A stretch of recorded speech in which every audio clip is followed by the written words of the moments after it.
بسم الله الرحمن الرحيم. الحمد لله والصلاة والسلام على رسول الله محمد صلى الله عليه وسلم وعلى آله وأصحابه ومن والاه. السلام عليكم ورحمة الله وبركاته. خۆشەویستان و بەڕێزان و بینەران و بیسەرانی بەرنامەی هاوڵناسی، السلام عليكم ورحمة الله وبركاته. خۆشحاڵ و بەختەوەرم لەو ئەڵقەیەش لە بەرنامەی هاوڵناسی لەگەڵ مامۆستای زۆر بەڕێز و خۆشەویست بەڕێز مامۆستا دلێر گرمیانی، زانا و بانخواز و مامۆستای ئاینی و بەیەکەوە وا پێدەچێت بگەینە کۆتا بەرنامە و کۆتا ئەڵقە لە بەرنامەی هاوڵناسی. بۆیە ئەو جارش هەر بە خێراتنی جەنابی مامۆستا دەکەم و دەڵێم السلام عليكم ورحمة الله. یاخۆ بەخێر بێەوە جەنابی مامۆستا جێگیان. مامۆستا ئێمە لە بەرنامەکانی ڕابردوو یاخود با بڵێم لە بەرنامەی ڕابردوو لەسەر دوو چەمک ڕاوەستاین، چەمکی سەحابەکان و مستەڵەح و زاراوەی سەحابەکان کەوا جیان لە مستەڵەح و چەمک و زاراوەی منافقین کۆمەڵێک شتمان باس کرد. بەڵام باز لەوە بکەین ئایا پێغەمبەری خوا صلی الله عليه وسلم چۆن زانیتی ئەوانە منافقن و صفاتی منافقین چۆن دەری کردووە لە نێو خەڵک و لە چۆن دەڵێ هەڵس و کەوتی ڕۆژانەیان، و ئایا پێغەمبەری خوا چۆن مامەڵەی لەگەڵ کردوون، و ئایا پێغەمبەری خوا هیچ لیست و ناو و کەسی دیاری کرده بوو بۆ پاراستنی ناوی منافقەکان؟ بە ئەوە بکەمە یەکەم پرسیار. خۆی گەورە لێت ڕازی مامۆستا گیان. إن الحمد لله نحمده ونستعينه ونستغفره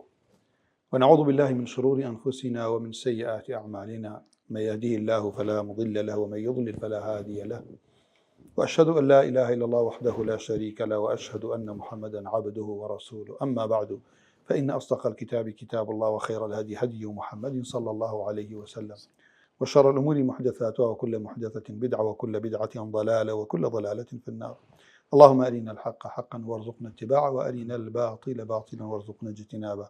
اللهم بك أقول، اللهم بك أستعين، اللهم آمين. خواهي قرب هداش خير داته مامۆستا، خوا بخيراتي، خوا هداش بلا برزانه وداتو إن شاء الله، خوا بكات الزخيرة وقبل قيامتيان، وخواهي پروردگار بخاطر اسم عظمي خوي إخلاص وصواب من يوجب بخشن، وخواهي قرب هداشي هر بلا وخشك وداتو كبينري بام برنامه وباقي برنامانك باس لقرآن والسنة وأخلاق جواني إسلاما كان مامۆستا أحمد جان وەکو باسمان لە هاوڵی پێغەمبەر صلی الله عليه وسلم و ڕەدی ئەو شوبهەش کە لە ناو هاوڵانی پێغەمبەر صلی الله عليه وسلم منافق هەبووە و کە خوای پەروەردگار ئیشارەتی پێکرۆک و باس کرد لە ئایەتی 101 سوورەتی التەوبە. ئەیتر ئەمە کەسانێک بیکەنە بەڵگە بۆ خۆیان بۆ ئەوەی کە بڵێن کاکە وەڵا تەکیەڵێ ئەو حەدیسە صحیحە. ئەوە طبعا یەکەم کەڕەت خوای پەروەردگار عەزە وەجەل کە پێغەمبەری ئازیزی ڕەوانە کردووە کۆمەڵێ بنەمامان لایە جارێ بەشی زۆربەی، یعنی بڵێم لە سەدا 90 بەبانی ئەوەت بۆ یەکلا کاتۆ کە کاکە سەحابەکان وەکو خۆرگیار بوون لە چ ڕوویەکۆ بۆ نمونە مهاجرین و ئەنسار. خوا ئیعلانی کردە مهاجرین و ئەنسار ئەسڵەن شوێنیان بکەون. والسابقون الأولون من المهاجرين والأنصار، يما لما برنامج كان إشارات مع فيها كردوها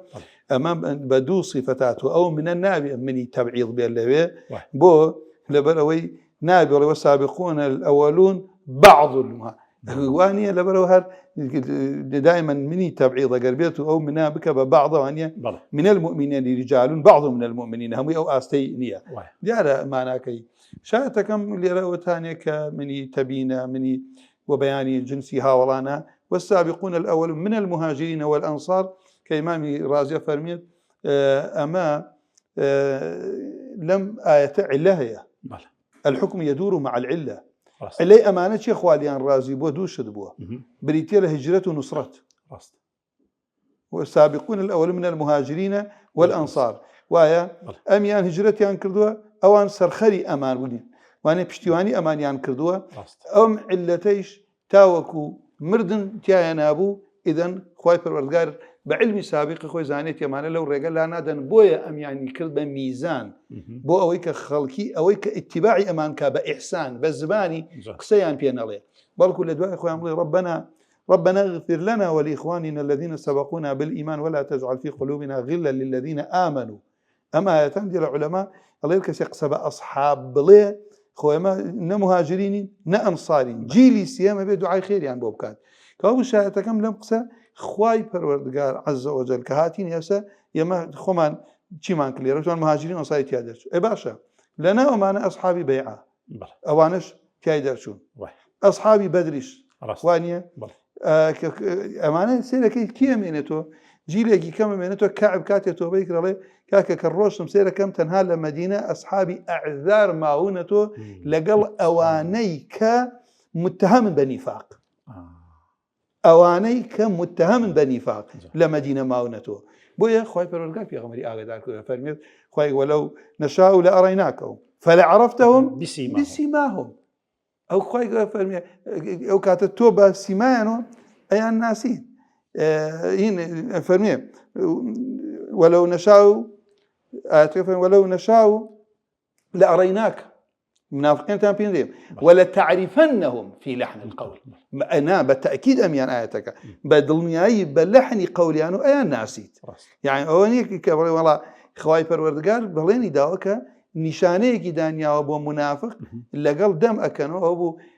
برنامج بيشوتمان أو ها والله روش خدمتي بيغمبر جبرتي بيغمبري خولا أو خلق علين يو باداش تانية بيغمبري خو فرمي إن في أصحابي منافقين لها والله من شيء هي منافقين هي في غمر خاص أصلا إشارة في أصحابي وثمان نوى في كأن روش ودباركين كواب وكوينا فرمي الإمام شقته فرمي وقد أطلع الله النبي وعلى بعض المنافقين خوي پروردگار عز وجل خوي في غمر آشناكر في غمر آقادار كردو لسر ناوي منافقين إمام مسلم روايتك فرمي حذيفة فرمي قال النبي صلى الله عليه وسلم في أصحاب 12 منافقة هو خد بأسكر في أصحابي نافرمي من أصحابي من أصحابي عن لها ولا كان الله لناوها ولا كان في غمر إخوة جاي كردوته صلى الله عليه وسلم فيهم 8 لا يدخلون الجنة حتى يلج الجمل في سنب الخياط لا إله إلا هشتيان مستحيل برونا بهشت النار وان أجر جريس كومالي بجريس تفسيري كردوها جمل كومالي كيش حل حزانانش بعيدش تفسيري عن كربه واشتري ذاك أبو فرمي اللي يرى المقصود بقول أصحابي من ينسب إلى صحابته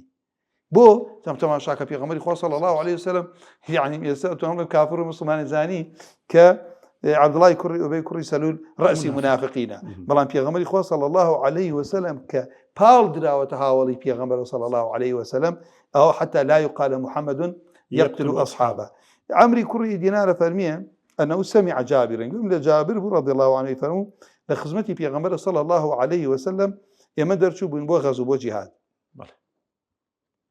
وأفرمي وقد ثاب معه ناس من المهاجرين حتى كثروا وكان من المهاجرين رجل لعاب لنا ولوانيك خلق لنا عائلة كي العشرة كنا وكم الله هاوريها خلق واحد حزين لصعوبته ندي يعني يقد قلا أكاد تعالي خيل ده برد يقد يقصي كا يكل الصحابة كان رجل لعاب فكسع أنصاريا كسع عمل دواء ليدا ضربه من دبره لدواء ليدا فغضب الأنصاري غضبا شديدا زرت ربه حتى تداعوا وقال الأنصاري هل كان هوالك يا للأنصار وقال المهاجري يا للمهاجرين فخرج النبي صلى الله عليه وسلم فقال ما بال دعوى أهل الجاهلية سبحان الله أما شيء بانقى شيء زمني نفهمي أكان أبيام بانجي أنصار أو يتريان مهاجر أبو إنسان إنما المؤمنون إخوة إيسا آل ليريا من نختي الله أن بابتش من درجي كابرا أبي عشرتي خوي خوش بيت كابرا كلناو جمع كي جروبي كي كومال خلق يشتغل لك كي يكزور أبيني تعصب ومذهب شتيكي خطر هنا قال زانا أنا هم يعني تيجي من لمسر مذهبي ما الشيخ الإسلام بنتيهم في المال من لسر مذهبي مامي أحمد يعني مزانا بويا كاكي كس أو بقى عليه أو فلان كس أحمدية أو حنبلية أو شافعية أو مالكية زانا قولك ما كس يعني أو لقبي لدوان نبي بلان قماني كان أجر مهاجرين وأنصار دو ناول بوستعيشي أهلي مكة وكهجرتي عن كردو أهلي مدينة بو أودو ناو تعصب دروس نبيت إنسان بو هيج قوم يكو بو هيج رخرا وهيج جروب يجتر دروسني إذن أما تعصب دمارجيري للشريعة الإسلامية بو القرآن والسنة صحيحة كأودو عنيتو كلام إخوة بيغمر إخوة يقول باراستيتي منافقين دوري عن لو إيشيك مهاجرين وأنصار لو شوينا أويان بانجي مهاجرين بكاد أو يتريشان بانجي أنصار بكاد منافقين رول ودوري أنت إذا هبوا بو أو يكوا إيشو كاركيان بو خراب بارك الله كويس الحمد لله فرمدكتها وكين كرب يغمر عزيز كدرشو يكسر مش قاعدة كتير لا يجوز تأخير البيان عند وقت الحاجة منص أحمد يعني تدرس بري بهر فرمده وآياتي أو أنا فوائدي تيايا إنسان زال ولا كاكا بامن أو كم مقصد ما يسباسي كم أجينا يوم الثاني تو تغيير لسر مسلمانية نتيجة لها إخوة بلان بيان تو النبي دعاء خي إيسو كسانيا ك هاورك أنا غير أخوي يقول كاكا بلا تو كاكا ما حرامة وانيا كساني هن لبالتج قريقة كشي كاكا ما حرامة بس شرط نية بمن بقوريت وانيا جاء كواب اللي طبعا هو الشركة أكبر أو يكميان كلام حرامة هو الشركة شر حرام والله إن قال نمندي أنمو دائما مسلمان تاواني بيني من رأى منكم منكرا فليغيروا بيده كنا تواني بزبان النتواني بدل ودائما قواعد منكرش نيقوري لمنكر يجيب بشوكو زين قورة الأبيض أو كاتا أبيض دسكارينا كي شايتكم ليربو الرسول الله صلى الله عليه وسلم فرمي ما بال دعوة أهل الجاهلية ثم قال ما شأنكم فأخبر بكسعة المهاجرين الأنصاري خبري عندها في غمر إخوة بكسعة المهاجري الأنصارية أو مهاجرة أو دايته لبس شيء وايد يكردون وابلين قال فقال النبي صلى الله عليه وسلم دعوها فإنها خبيثة أم دمال جيريش تيجي بيسة خبيثة آلي منافقين دولي عن بيني كجناب سوبر سالك وقال عبد الله بن أبي ابن سلول أقد تداعوا علينا كوبون الأسرية لئن رجعنا إلى المدينة ليخرجن الأعز منها الأذل خواي قولاك زليلي كركا بلام أمام ما بستي في غمر صلى الله عليه وسلم فقال عمر ألا نقتل يا رسول الله هذا الخبيث ما بستي عبد الله أبي كوري أم خبيثنا لعبد الله فقال النبي صلى الله عليه وسلم لا يتحدث الناس أنه كان يقتل أصحابه إمام مسلم رواية كردوة باخلكينا يا محمد يقتل أصحابه خلقي بو يعني بو خويل أصل أصحاب نية بلام خلقي واتي في أصحاب لو كل الروايات كان أما لنا أصحابي من منافقين يعني بلام لسر الزباني خلقي نلي خلقي محمد شكبو خلقي كلم لا ولا كاكو هاولي ولا قال يدر شو بو غزوك أما خالك كوابو خالك كإمام بخاري إمام مسلم روايات عن كردوة إمام النووي أفرميت ولكن حذيفة أخبرني إشارة كابوي عن النبي أو راويك لحذيفة والرواية يكاد إمام النقل يكاد يروى أفرمي قال النبي صلى الله عليه وسلم في أصحاب 12 منافقا فيهم 8 لا يدخلون الجنة حتى يلج الجمل في سم الخياط 8 منهم تكفيهم الدبيلة و4 إن جاء الرواية سي لم أحفظ ما قال الشعبة فيهم أما إمام النووي كهناوي أو شواريها نمزاني تشيود ليرة شهادتكم يسيق جرم ليرة أفرمي أما قوله صلى الله عليه وسلم في أصحابي فمعناه الذين ينسبون إلى صحبتي الذين ينسبون بال أدينها وليتين منه كما قال في الرواية الثانية في أمتي الروايات كده فرمي لأمتي منها يكي كتير زانان أفرمون إمام تربشي بيوتيد أفرمي لم حديث في أصحابي وفي رواية قال في أمتي 12 منافقا لا يدخلون الجنة ولا يجدون ريحها مع أنه يشم من مسافة 500 عام حتى يلج الجمل في سم الخياط حتى يدخل البعير في ثقب الإبرة وهو من باب التعليق بالمحال كقوله تعالى إن الذين كذبوا بآياتنا واستكبروا عنها لا تفتح لهم أبواب السماء ولا يدخلون الجنة حتى يلج الجمل لسورة الأعراف إنجا الشيخ أتور بشتيبي أوتي أفرمي صحبة النبي صلى الله عليه وسلم أنقصى أباش أقامي أفرميت صحبة النبي صلى الله عليه وسلم والتي في غمر صلى الله عليه وسلم المعتد بها هي المقترنة بالإيمان الله وانيا منافقين إيمان لقليانة جوت نبوة وانيا إيمان قرين يا نبوة أويك لنا أو زمن رسول الله صلى الله عليه وسلم جاء كانوا تراوى أصحاب أويك المعتد بها هي المقترنة بالإيمان ولا يصح أن يطلق الصحابي إلا على من صدق في إيمانه. كاو بوي قرآن أجينا وابي قرآن باسي هاول كاو بيغمر إخوة صلى الله عليه وسلم باسي هاول أكاد أما مصطلح هيك دا أنت دسكو مالي خلقو توبلي كاك ولا جاكو فرقيني كاك جان هو منافق شيان تيابو نخير منافق إيمان ندراوته قال يعني نجا فرمي وظهرت منه أمارته دون أن أغمض عليهم بالنفاق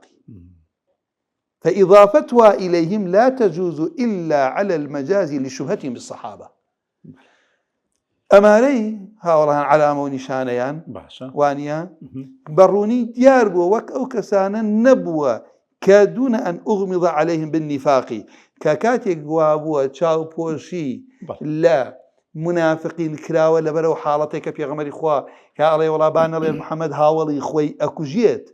إن جاء إضافة كراون ولا هاول لبر أو خالاني كباس ما انكرت واني عاسك بإشارة فرمي في أصحابنا لا من أصحابي حتى لا يقال محمد يقتل أصحابه كإشارة كرير لبر شيء أما لتشبههم بالصحابة لو يكلنهم صحابة كان أبون وتسترهم بالكلمة وإدخالهم أنفسهم في غمارهم لذا قال في أصحابي ولم يقل من أصحابي. خوان أشوف عندها ولي في غبره صلى الله عليه وسلم قال إنه مني أمش ومثل وذلك مثل قولنا إبليس كان في الملائكة نال إبليس كان من الملائكة أي في زمرة الملائكة ولا يصح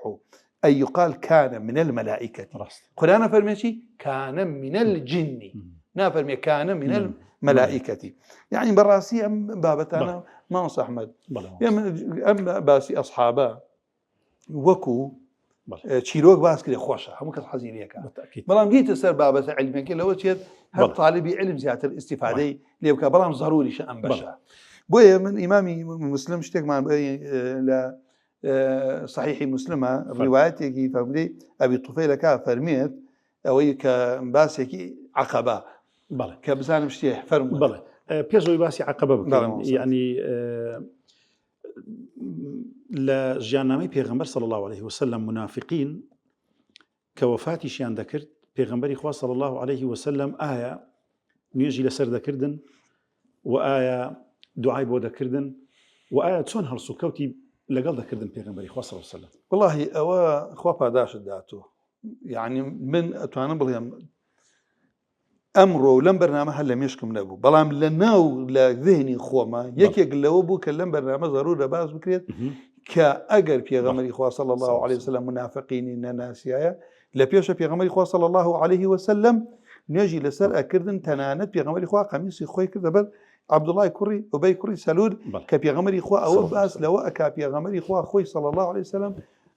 شن برحم بو أوانيش كتجاتيان كذا في غمر إخوة بو أمتكي لخو من باشتر بو من بلا خواهي يقول لك أفرمي ولا تقم على قبرهم كسي من الناسية أي ناسية بو خواهي فرمي فرمي تنجي على سلمك راست كابو لكوتاية كدواتر ما وفرم داني شجر كاتب إشارتي بيك مزانم لكوتاية منافق ما يعني نما وانيا بلام كابو جزاك الله خير ونقطة مهم ترى كخواي فرودگار كنهي ليكر لسر منافقين نجنا كان كوابو شيبو إمام عمر لبيشة بيغلي لو كاتب مجادل شيء نيجي لسر مكة مواي بيغمر إخوة صلى الله عليه وسلم فرمي والله أجر حبتا جال زيادة خواي فرودگار لهم أو تستغفر لهم 70 مرة وانيا فلن يغفر الله لهم آخر أول شيبو أو كاتب كلا بيشة أو فلا يغفر الله لهم دعنا أي فرمو من حبتا جال زيادة دعواكم بزانم خواهي قولي لي عن خوش أبيت بيغمر إخوة صلى الله عليه وسلم وطبعا لأصول شبابتي يجزور مهمة مفهومي مخالفة ورقبته بيغمر إخوة صلى الله عليه وسلم فرميت والله من لحبتها زاجات دعوة كم تدعي أو آيات لسر شيء موافقين رأيك إمامي عمر دابزي كخواهي فرقانا يكر لسر منافقين يشكا برسيارك اللي يرى زور قضية قرن باسكر أجر نيان ناسي تعلو نيوز لسر مكسكات وايا أبو ناسي يتي بيغمر إخوة صلى الله عليه وسلم باز أمين صري بيغمبري خواب كان صلى الله عليه وسلم حذيفة أو ناوانا أو ليستانا كإمام عمر تنانا التكليف في لذا كاد ناوي أو تيايانا هاولي تريج دعوة هاولي تريج دعوة كدوا هرب فعلي أو ناوانا خدي بيغمبري خواب صلى الله عليه وسلم دابي حذيفة و هۆی پاراستن و ئاشکرانەکردنی ناوەکانی لە بەرچی بوو. پێغەمبەری خوا صلی الله عليه وسلم من ئێستا ناوەکان جاری وا هەیە لەوەی بەرنامەکە یارمەتی دەمانەکە هەر ناوەکانت لەم بەرنامەی خوێنینەوە کە ئەو ناوانە کێ بوون کە پێغەمبەری خوا صلی الله عليه وسلم یەک ناوەکان حودەیفە باسییان ئەکات و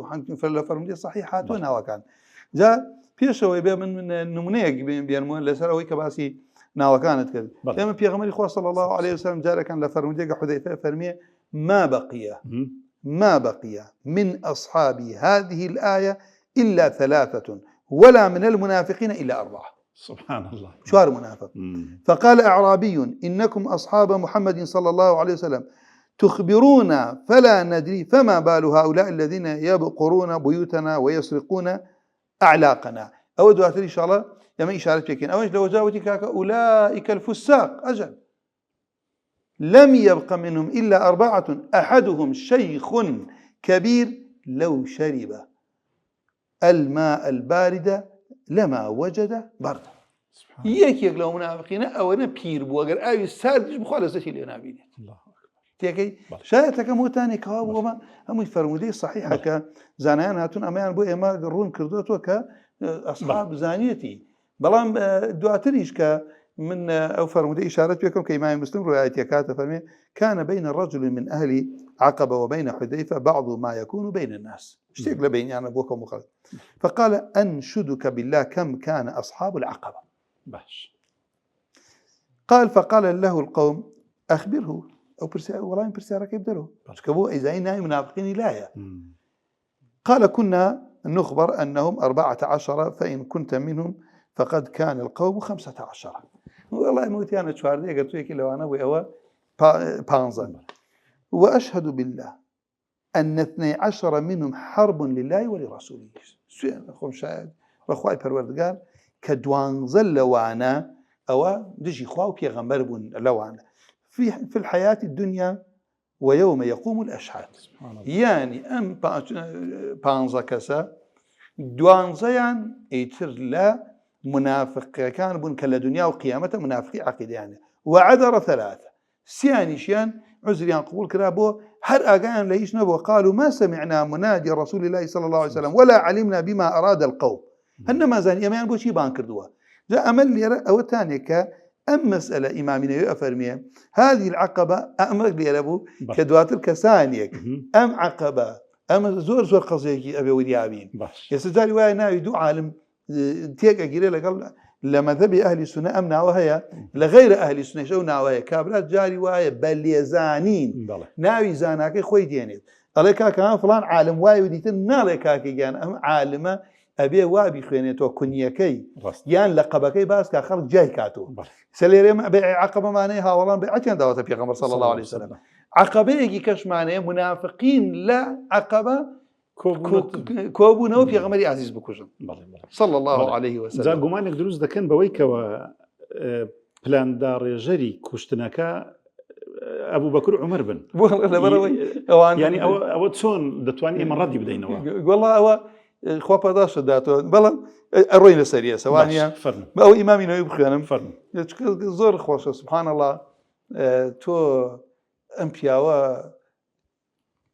پێغەمبەری خوا صلی الله عليه وسلم ئەوەنە وەسفیان کان جا ئەوەنە مەجالیشیان هەبێت چ بێسەکە دەم و چای خۆیان بشارنەوە لە غارە بەتەنها لەگەڵ پێغەمبەر بوون صلی الله عليه وسلم لە چەندها شوێن بەتەنها هەر ئەبوو بەکر و عومەر بەتەنها لەگەڵ یابوون وانێ دخل رسول الله صلى الله عليه وسلم وأبو بكر وعمر خرج رسول الله صلى الله عليه وسلم وأبو بكر وعمر يترك أفهم لنا وأصحابك تسلسل هروا باسك لا إن شاء الله نقتباس يكين جاء فرمي إمام النووي هذه العقبة ليست العقبة المشهورة بمنى أم عقبة وعقبة نيكا هم كسزانك لا منايك بيعتي لها ولان ورقل التي كانت بها بيعة الأنصار رضي الله عنهم وإنما هذه العقبة على طريق تبوك أم إمامنا أفرمي أم عقبة للرجاي تبوك اجتمع المنافقون فيها للغدر برسول الله صلى الله عليه وسلم منافقون الغدر لفي غمر عزيز كان صلى الله عليه وسلم في غزوة تبوك فعصمه الله منهم طبعا لا شرح مسلمة هنا ابن جوزية فرميت هذا الحديث يشكل على المبتدئين والله وانا ككم الله خلقي بدايهن انفر مدأبي سهل عقيده غمانيان بودروس غمانيان بودروس باش اهل عقبه وان كذبه لأهل العقبة إذ أطلقوا فإنما إذا أطلقوا يعني وانيا بمطلقيه نادت العقبة فإنما يشار بهم إلى الأنصار المبايعين له كباسي ما بمطلقي باسكين يصير أصحاب البدر تتواو كباسي أصحاب عقبة كذا زين أوانيك أنصار بيعتي عند أتى غمر إخوة صلى الله عليه وسلم عقبة كم دوا كباس ذكري كبك هذا برا هاي باس مان كذا واني يصير من برسالة ما مصايخ ما كمال ما مصايخ أحمد جان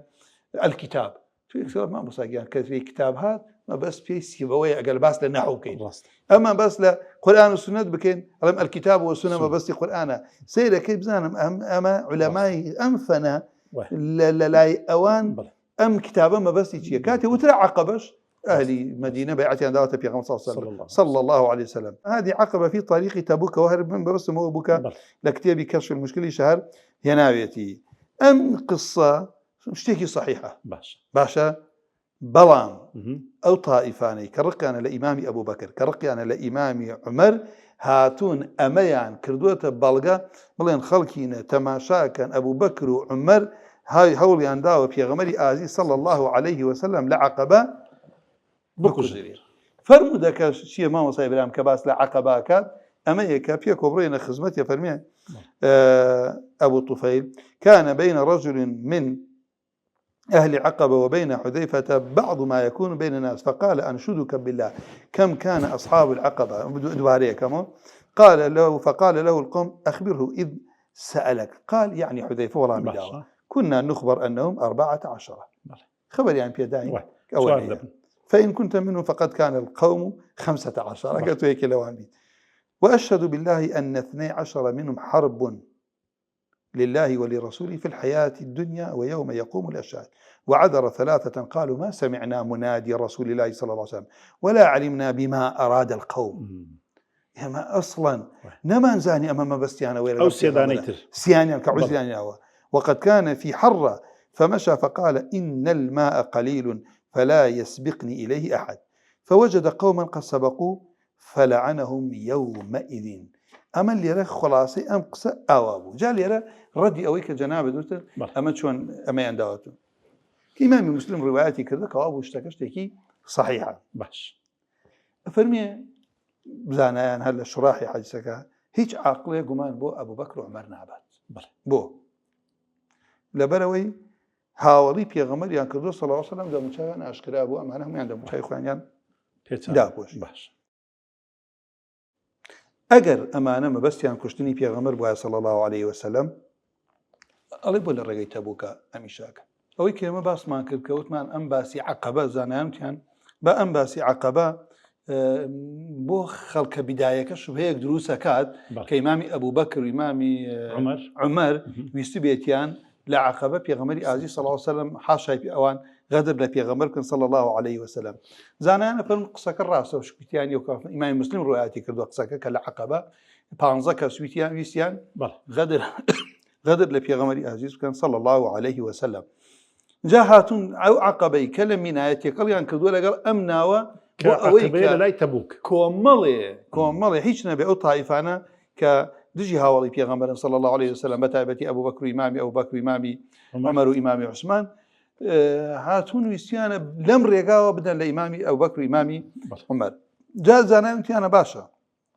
أبو بكر بوديت لقل دمو شاي وخي هل بيشي لقل إمامي عمر كديان فرصد بتنها لقل بيغمبر أبو صلى الله عليه وسلم وبتابتيج لغارك كافر كان هات نبان السري كأيتواني بيغمبري عزيز صلى الله عليه وسلم كشف كابو يعني پاشان خوای پەروەردگار کە منافقینی بۆ پێغەمبەری ئازیز کەشف کرد ناوی ئیمامی ئەبوبەکر و ناوی ئیمامی عومەریشی پێئەدان پێغەمبەری ئازیز صلى الله عليه وسلم پاشان پێغەمبەری خوا نەهاتەوە وەصفیان کات ئەو هەموو فەرموودە هاتووە لە وەصفی ئیمامی ئەبوبەکر و ئیمامی عومەرە پێغەمبەری ئازیز پێشی نەئەخستن بۆ بەرنوێژی لە ناوەکانە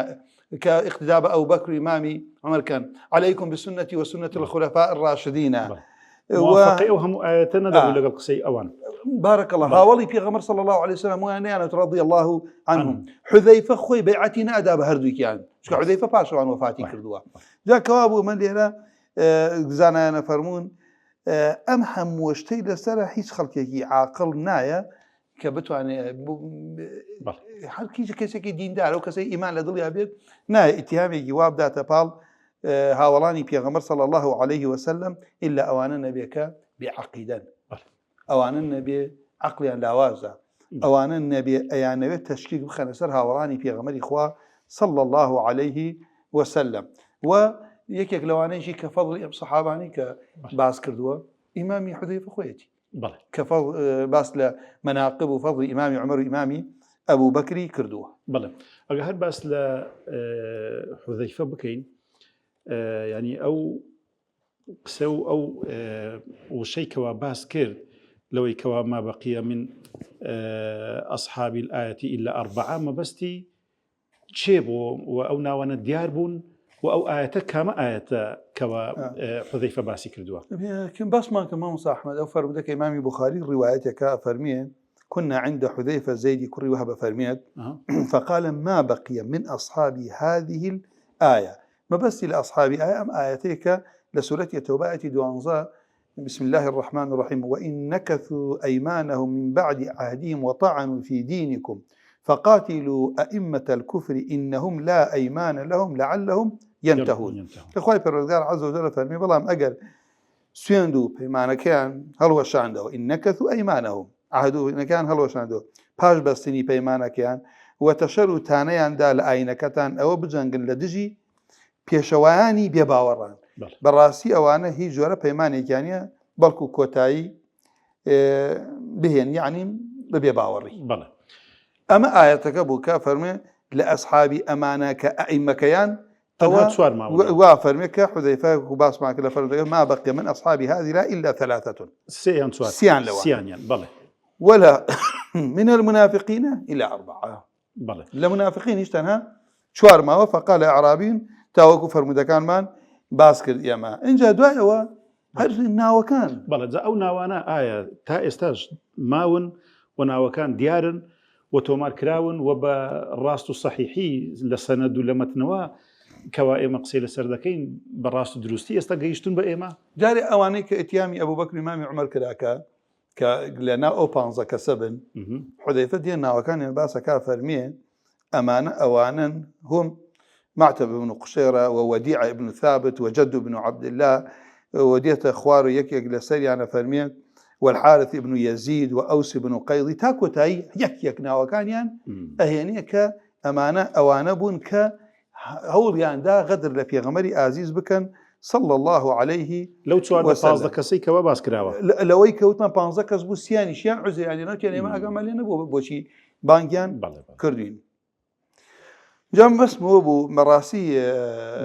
ما مصا بقري نسر اويكا تو اشارات بكابل الا منافقين سيكس معه اما خالق زور بنقا تواب اصحاب زاني يعني كي منافق وبيغمري خوي صلى الله عليه وسلم دقتي انا دا بيغمري خوان يجد سركيناكا حذيفة يجد سركيناكات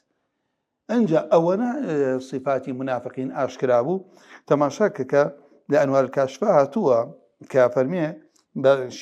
سندي الصحيح لحديث كعب كري مالك فرميه أو يكلوسي كسبوا كدوا كوتبوا فرميه كنت إذا خرجت في الناس بعد خروج رسول الله صلى الله عليه وسلم فطفت فيهم بناو خلق أقرام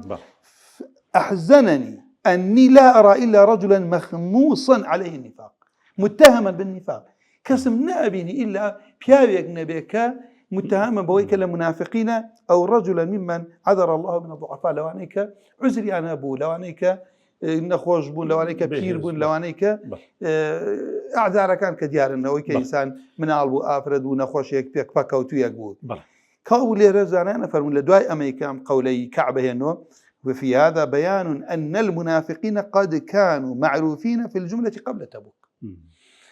هر بيش تبوك منافقين لناو خلقي مدينة ولناو أصحابه معروفون ثم تأكد ذلك بتخلفهم لغير عذر وعدم توبتهم سبحان الله أويشي كيترتو تماشاكا بو خلقي زور نروج بو تبوك أمسي كسا قرآن باسيانكا وأمسي كسا توبيان ورقيرا أما پردل لسر أوانيك هل دراوة كأوان هيش عذريك يعني نبو أما أن بيغمري خو هجري كردن ڕاست وایە بەڵێ کە بە تەویلی شۆ نەڕۆشبوونی کاکە من ئەسپمەیە و باخەکەم ئەوە دەم و دوایی ئەگەم پێیە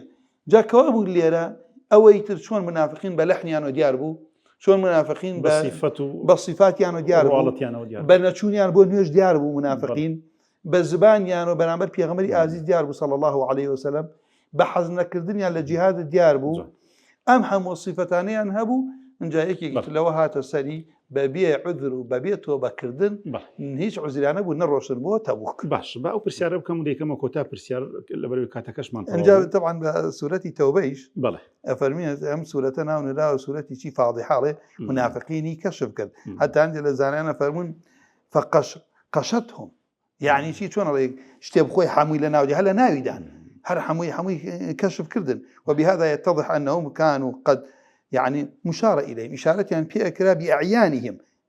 شي قبل وفاة النبي صلى الله عليه وسلم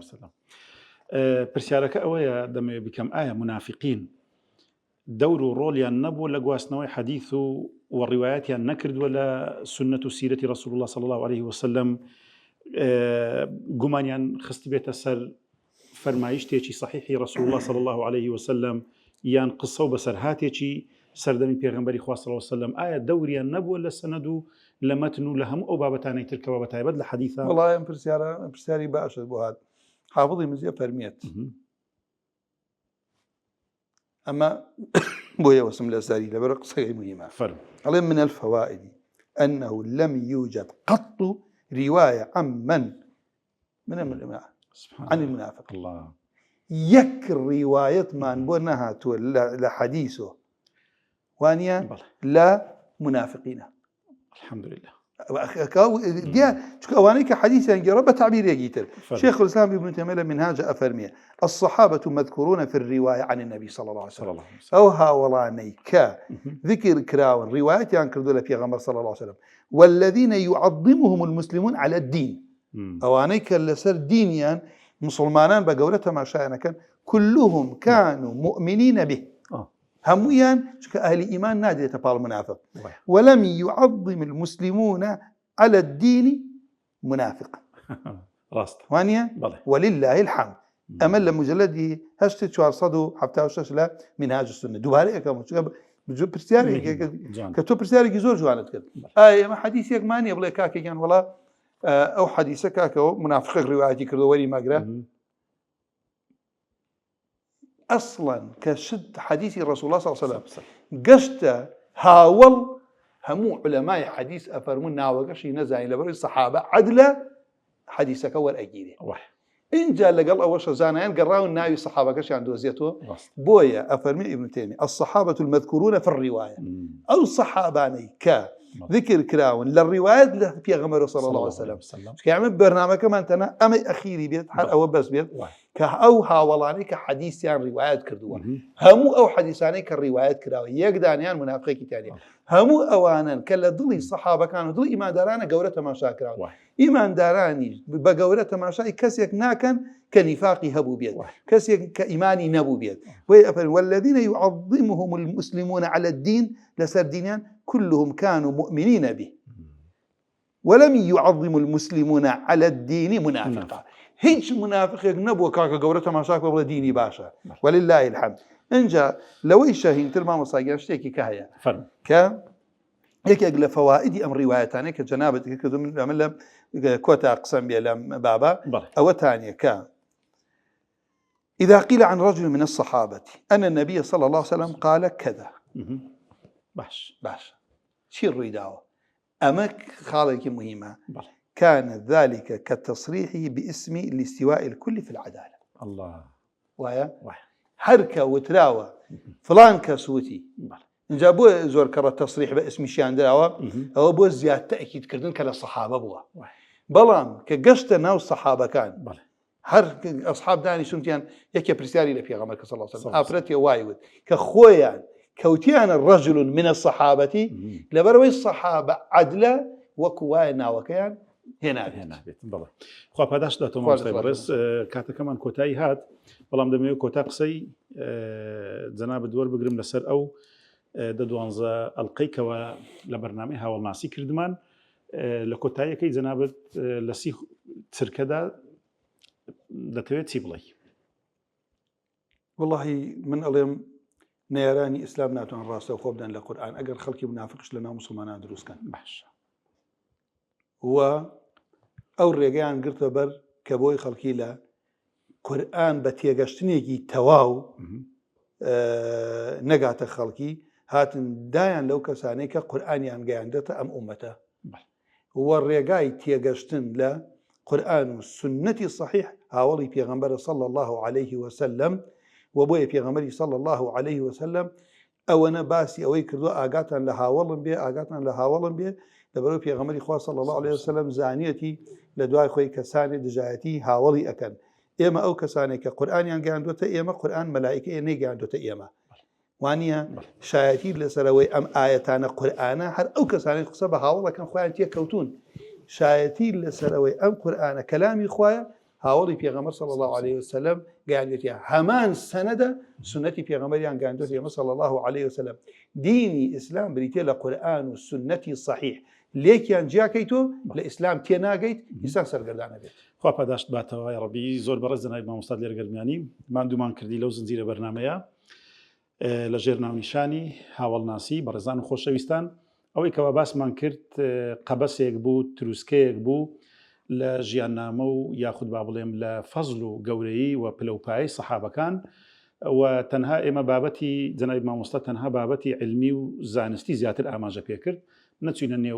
نێوەڕۆکی بابەتەکان و بە شێوەیەکی ورد باسمان نەکرد و ئەگەنا بابەتی زۆر هەیە لەسەر سەحابەکان باز بکرێتن لە ژیاننامەکانیان لە غەزەواتیان لە علم و معریفەتیان لە سەفەر و گەشتیان لە داوە و بانگەوازیان لە حوب و خۆشەویستیان لە بۆ دین. بەڵام ئەوەی کەوا ئێمە مەبەستمان بوو بەیت القەسیدەکە ئەوە بوو کەوا تەنها مەفهومێک بدەین کەوا سەحابەکانی پێغەمبەری خوا صلی الله علیه وسلم گەورەترین و ئەفزەڵترینی مەخلوقاتن لە دوای پێغەمبەران سەڵات و سەلامی خۆیان لەسەر بێت و ئەو چینن کەوا بەڕاستی چینی هەڵبژێردراوی خوای پەروەردیگار بوون و قەرنی یەکەم بوون کەوا باشترین قەرنن و خوای پەروەردیگار بە بەهەشتی شاد کردوون و ڕازی کردوون بە بەهەشتی پانوبەرین. بۆیە ئێمەش پێویستە ڕێ و شوێن و ڕێبازی ڕەسوول الله و سەلەفی ساڵح و کەوا مەبەستمان لە سەحابەکانی پێغەمبەری خوایە بگرین و ئەوەشی کەوا لەو کۆتاییەکەوە ئێمە ئاماژەمان پێکرد سەحابەکانی پێغەمبەری خوا بە هیچ شێوەیەک لە شێوازەکان کەسی نەعەدالەتیان تێدا نەبووە کەسی منافقینیان تێدا نەبووە کەسێکی شاز و ڕیسپەڕیان تێدا نەبووە کەوا لەگەڵ دین و لەگەڵ پێغەمبەری خوا صلی الله علیه وسلم ڕاستی نەکردبێت. بۆیە بەڕاستی ئێمە جێگای شانازیەکەوە هاوڵانی پێغەمبەری خوا قودوەمان بن و ئێمەش چاولەوان بکەین. بۆیە لەو بەشەدا خەوارج یەک دانیان سەحابەیان نەبووە. خەوارج کە دژی ئەسحابن ئەو جەیشە گەورە یەکێک لە خەوارج سەحابەی پێغەمبەر نەبووە. کەواتە دەبی ئێمە لە کۆتاییەکەی بڵێن بەشی یەکەمی بەرنامەی هاوڵناسی بوو لەبەرەوەی ڕەنگە بەشی تریشمان بێتەوە پێش لە داهاتوو صفاتی خەوارج ئینشاءالله بە شێوەیەک لە شێوازەکان دێنەوە سەر ئەو بابەتە. لەو زنجیرە بەرنامەیەدا سوپاسی ئێوەی بەڕێز و خۆشەویست دەکەم تاوەکو کۆتا ئەلقەش لە دیار ئێمەدا بوون. بەخوای پەروەردیگارتان دەسپێرم. وەسەلام عەلەیکوم وەڕەحمەتوڵڵاهی وەبەڕەکاتوه.